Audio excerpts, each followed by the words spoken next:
Welcome to the Biz Connection, a show dedicated to the education, motivation, inspiration, and empowerment of business entrepreneurs everywhere.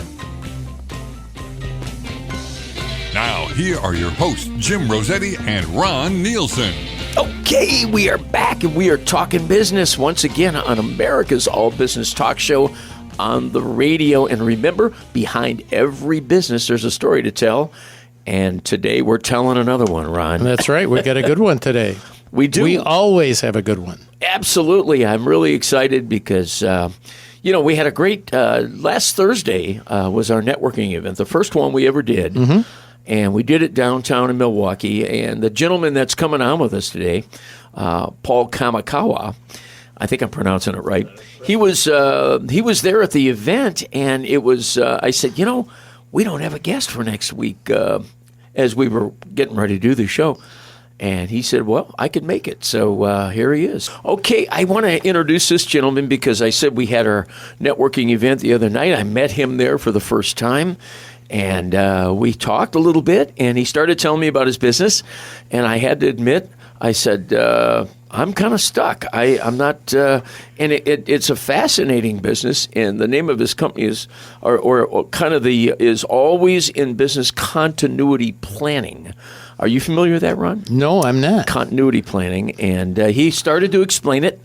And without too much ado, I'm going to turn it over. Paul Kamikawa is our guest, and he's got a couple of letters behind his name, a CBCP, and I'm going to let you, Paul, welcome to the Biz Connection. Thanks a lot. It's great to be here. What do the letters stand for? It's CB and CP. It's Certified Business Continuity Professional. Oh. And I've been certified since 1994, so I've been doing this for a long time. So there is a certification, and you've been one through of them. Yeah. Did you get that in the college that you graduated from? No, it's a separate certification that you go through once you're in the business for a period of time. You have to do case studies. You've got to do get some references, and Disaster Recovery Institute is the one that certifies you. Okay, so why don't we start off by, for our listeners and for Ron and I, you explain your business, what exactly you do for your clients. So essentially, when disaster strikes, I help them protect their brand and their revenues through planning. Okay. When you say disaster,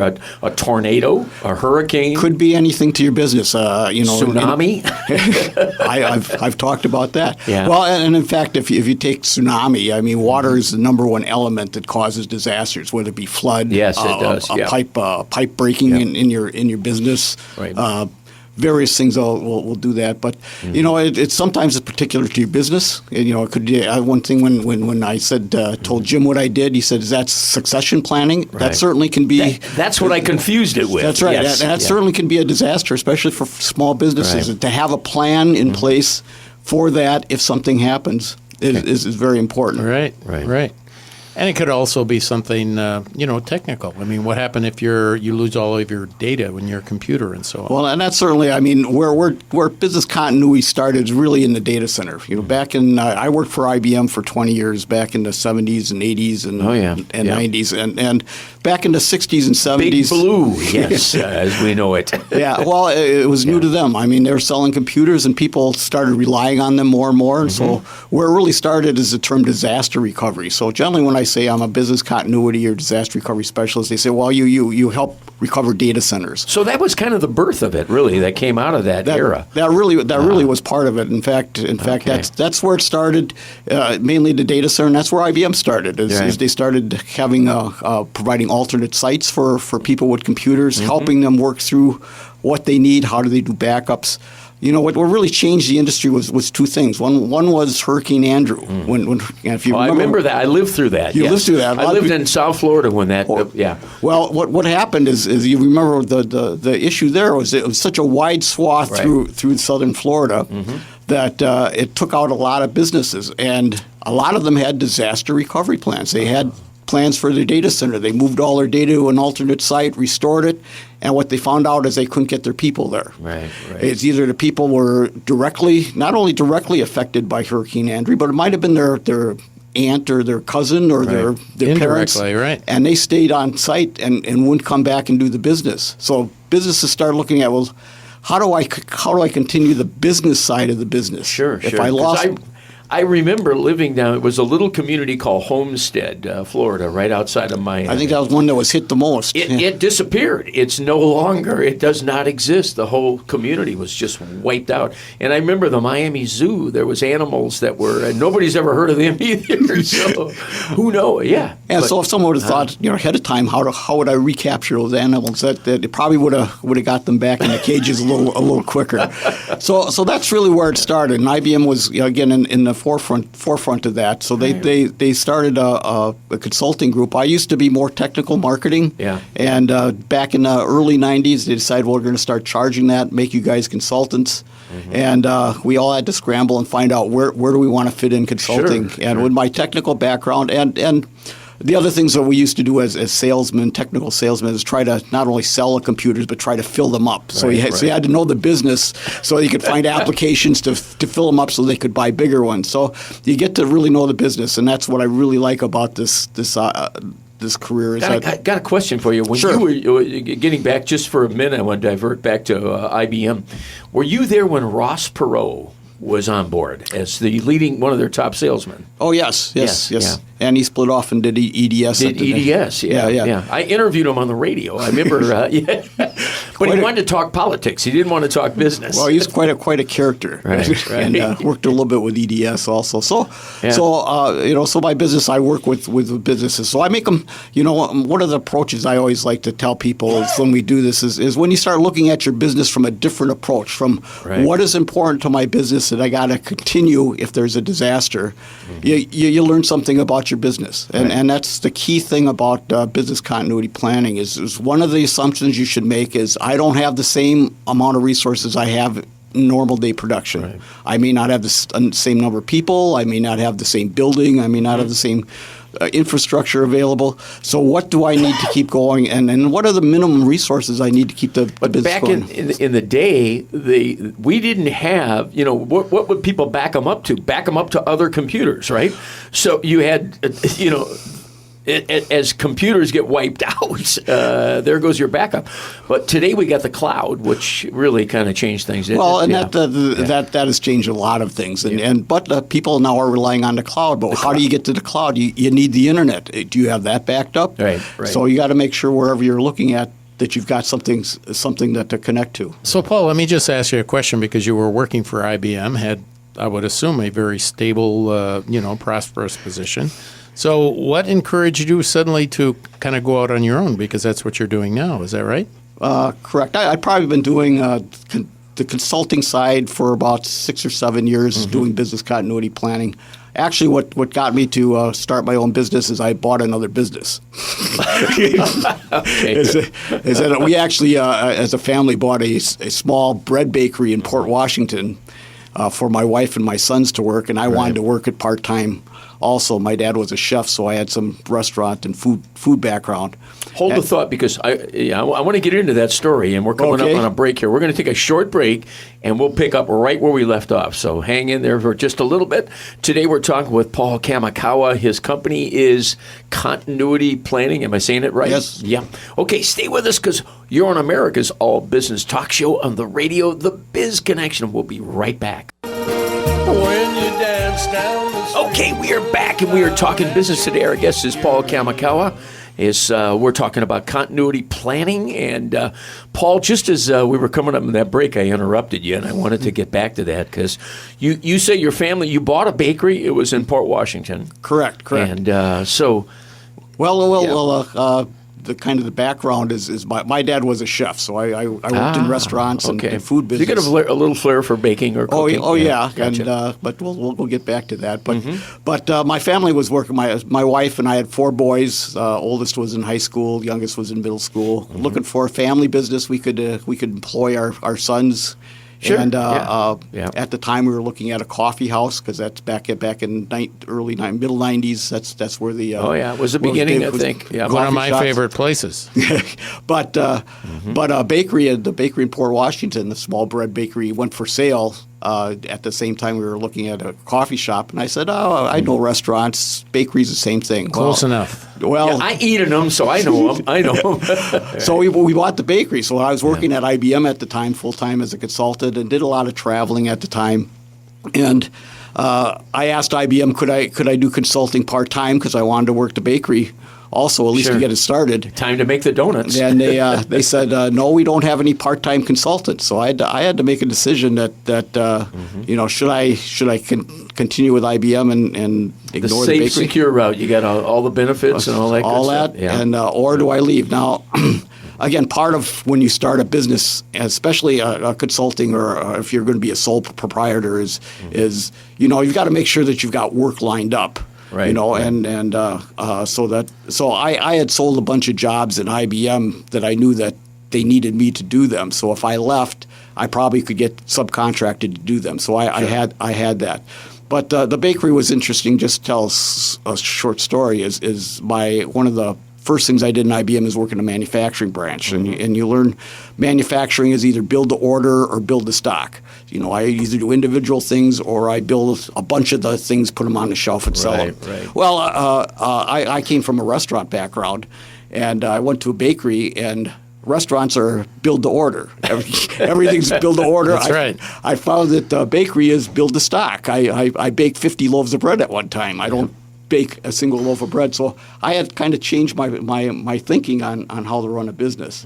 Now, consulting is build to order, pretty much. Yeah. But there's another term that came in is called mass customization is another one where I do use the same methodology, come out with a similar product, but it's customized to the customer, and that's what I do in consulting. Is my methodologies for the different areas in business continuity are the same, but the methodology is the same. The end product is I might be working in a manufacturing account or financial or whatever. Sure. Those are going to be different based on the industry. So are you still involved in the bakery?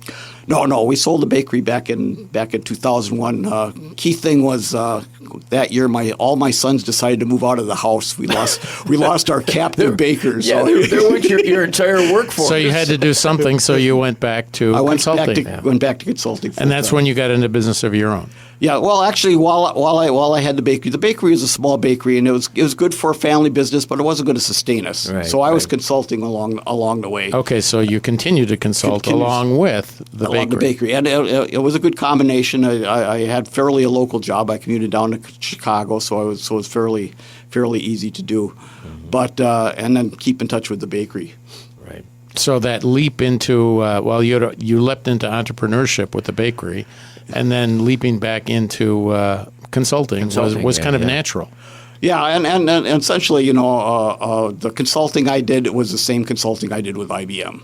Except you didn't have to travel all over. Well, I still had to travel. I mean, the key thing, especially when you're sole proprietor, is your network. How do you get engagements, and where do you get them? And you get them through contacts.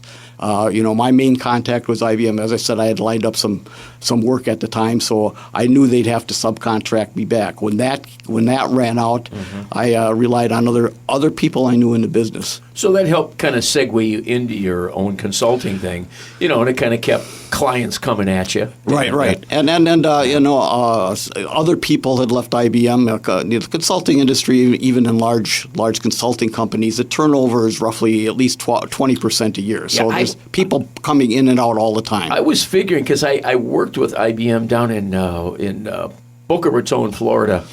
And I remember I was on the staff of the Small Business Development Center, and they were actually taking a lot of their employees and letting them go, and then they became independent contractors. So they started coming over to the SBDC saying, hey, now we're in our own business. We're going to work for our old employer. Yep. Well, we lost all our benefits and all that good stuff. That's right. And that's the key thing is as you start on a business is you've got other responsibilities. And as I said, I've kind of popped in and out of. This is the third iteration of always in business that I've done working full time. And it's a challenge. I mean, healthcare is that. You every 6 months you'd have to switch because the company would change or they'd raise the rates. Sure, so that's a challenge. And so you have to be ready for that. You got to be flexible and build that into your business plan. So let's talk a little bit about, building this continuity. Do a lot of your clients really realize, what the hazard to them is if a danger, a catastrophe did come their way. Yeah, in fact, it's the way you get business sometimes is we don't wish for disasters, but the big thing, one of the big things, like I said, Hurricane Andrew did one thing, but another thing that really it was a wake-up call for a lot of people. Yeah, Y2K was very big. Another one. Oh yeah. And that was kind of a planned disaster. We knew it was coming, and people kind of say that it was a big letdown. I mean, nothing really happened. Well, in reality, everybody had us scared to death. Well, in reality, a lot of things happened. You never heard about them. Right, you want to protect your brand and your revenues. You don't let some things out. The other thing is a lot of the planning that went into Y2K averted a lot of disasters that would have happened. That is an example of a successful example of continuity planning. Good planning, yeah. If that had just happened without any planning or any work before, there could have very well have been a disaster. Well, they told us planes were going to fall out of the sky and that, there'd be mass accidents on highways. And, it's kind of interesting. I worked for a major manufacturer at the time, and we probably spent 3 or 4 years getting ready for Y2K. Yeah. And which was good. I mean, and it's something Eisenhower always says is the plans the battle plans you make are useless, but the planning is invaluable. That's right. Yeah. Yeah. And unfortunately, many entrepreneurs don't spend enough time planning. No, they just like you said, Paul. I think at the networking event, they're thinking survival. Right. We just want to survive. We're not even thinking about a catastrophe. The worst catastrophe is all of a sudden we can't get enough money to meet payroll next week. So there are things things you can do to think about. So if you have that in the back of your mind, okay, what are the most likely scenarios? I have an office in a floodplain. I don't have sprinklers in my building. Right. Things like that that you can avert. A very, very easy thing to do, and something that emergency response people are willing to do is, if you have a building, ask the police chief, ask the policeman, ask the fireman to do a walkthrough of your building. Yeah. So that if something happens, they're familiar where valves are to turn things on and off, and other things. I never thought I ran I had a company for a while. It was a mortgage brokerage company, and we did rent office space in a fairly large building. And I think to this day, as you're saying this, if a catastrophe had happened, I wouldn't have known where to go. Well, to the stairwell, which I thought, what if there's a fire coming up the stairwell? Yeah. And that's what we work with.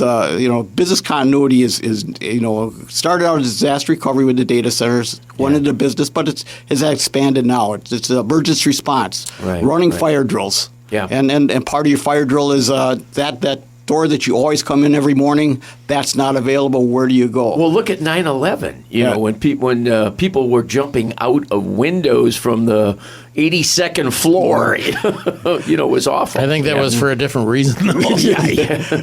But it happened in Chicago. They had an office building, and they had people trapped in a stairwell for hours because they took the wrong one down, and it's the one that they always use. So very simple things you can do to help at least get people thinking about it. So let me ask you a question, and we're kind of coming down on the end of this segment, but how do you market your business now? I mean, do you still get referrals from IBM, or do you do some marketing on your own? I do marketing through networking, and maybe we can talk about a little bit how to do that. But so that's why you showed up at the networking event. That is correct. Yeah. I mean, there are small businesses there. Small businesses, though they may not be thinking about it, they should be, and maybe I can get some consulting business out of it. Well, in the next segment, I'd like to just kind of ask you a question. How do you get them to start thinking about something that's very essential, but maybe isn't at the top of their list of things to do? Hold the answer. Hold it. We'll pick up right where we left off. Okay, you are on America's All Business Talk Show on the radio. Our guest today is Paul Kamikawa, and Paul is continuity planning we are talking. So stay with us. We'll be right back. Okay, we are back, and we are talking business right here. Our guest today is Paul Kamikawa, and he is a consultant in the world of continuity planning. Paul, just as we took that break, Ron, you had asked Paul about networking, and you mentioned that's one of your major marketing tactics. And my question is, you're at a networking event. How do you convince somebody that they need to consider continuity planning when it's not at the top of their to-do list? Well, yeah, you really try to scare them. You bring up those kind of scenarios, such as a flood, or such as that. Part of the methodology we use is there's really what I use 4 different areas. You have to assess your business. What's important. What are the risks that I have to have? You have to get a strategy to say, okay, how am I going to address those? Sure. You have to plan for them to say, okay, write something down so I document. So when it happens, I know what to do and who to contact. And the 4th is to execute it, either execute your plan or test your plan. And those four different areas, you can start any one of those. So I could start a conversation that says, okay, I try to scare you, say, okay, what happens if this happens? Or I start a conversation that says, do you know really what is critical to your business? If you had to break it down to, again, one of the things that you can assume is I don't have the same number of resources. So if I have 50 seats in my building and the building burns down and I can get 25 right away, which 25 seats are you going to fill, and who's going to do that, and how are you going to contact them? Nobody ever thinks it'll happen to them. So that is right, and I always tell people, the 1,000-year flood could be the next day. So what happens now when you lock into a client? You start out with a new client. What is your role? How do you come in? You go in there and play devil's advocate with you're laying all these scenarios out, right? Well, one of the big things we bring they bring in consultants in my area as far as the business impact analysis to say, okay, what is important? So the key things we do is we figure out. We talk to all the business areas. Says, what are the processes you do? Okay. Yeah. If there was a disaster, when do you have to get them back? And you got to think. You got them thinking. Get them to thinking company wise. Sure. Saying not just your department, because everything you do in your department is important. But how does that affect the company? So of the 10 things you do, which 3 things do you have to get up right away? And then get them to quantify what is the impact if I can't do that, because there are other things that rely on that. Because what you want to do is, and then if you have applications support it, which applications support that? Because the applications guy, to recover a system usually costs money. I have to have an alternate system somewhere, or I have something backed up, and it's going to cost some money. So strategies cost money, and so I don't only need to know what is impacted, but how is it impacted? And because somebody's going to ask me, well, why should I pay for that? And you say, well, here are the processes that are impacted if that application is down, and here are the costs of them, so they can help justify the strategy, or they can certainly say, I'll accept the risk. Yeah, well, when they see what the consequences can be, I think it definitely starts to resonate. And that's generally where it starts. Yeah. But you can start anywhere. Like I say, I've started in the planning side, where as you gather information, you're gathering some of the impact information along with planning, or as I say in the last part, the execute part, you start out with a scenario. Yeah. Get people in the room and say, okay, I got a call 3:00 in the morning. Our building's on fire. We're gathered at this hotel. What are we going to do? Well, you think about there's a you take a company that's got maybe 1,000 employees or something, and I got to believe most of those would have addressed a backup plan. Or am I wrong? Would they? Would I be surprised? Well, you'd be surprised, I guess, how many don't. But it's number one. There are regulations. Anybody in the financial health industries, other industries, they're regulated to have a plan and and have it executed. They plan for all kinds of scenarios. Power outages. You can't be sitting on the operating table and all of a sudden lose power and not have some backup. Some of the more recent ones are active shooter. Got to have an active shooter. Yep. I hate to be the one they're operating on when that happens. That's true. But you see in school systems now that they are all doing scenarios of active shooters, so people know what to do. Yeah, and that's one of the things that's come out of if you ever have kids in school and you get an automated message back to say, okay, either school's been canceled or they're going to be out early. Well, that's a communication system that came out of our industry because that's one of the key things that you need in a disaster is to communicate with your people. Do you show up for work? Do you not? Who should report? Who should report in? So a lot of those automated communication systems came out of this industry. Yeah. What do we do next? Yeah. Because people are, they're stymied. And that's the key, and that's where Eisenhower's things as planning is important, but not just planning, but writing down, documenting. And the first thing they do is they call in, do I get a paycheck next week? Yeah. Well, is the accounting department still up? Well, it'd be better if the company said, your paycheck is going to be 3 days late, and push that out to you versus you calling in. Well, that's important. I mean, I think payroll is another area where a lot of businesses kind of take it for granted, but people kind of get crabby when they don't get paid on time, when they can't make their mortgage. And that's, again, one of those things where you need to have... Not to mention the mortgage company. That's right. And that's where you need to have a disaster recovery plan so that you know what to do. And for those who are in that industry or you're worried about that, generally the strategy for that is I'll just pay them what I paid them last week. Yeah. But then you have to have a policy that says, okay, if I owe you more, I'll catch up later. Well, if the disaster lasts a month or two, do I keep paying you? And so again, you get them to start thinking long term and putting some policies and some things in place so that if it does happen, I've got an answer for them. Well, and I got to believe employees would start feeling threatened. Do I have a job? Do I come? Is the company going to survive? So part of it's reassurance. So planning.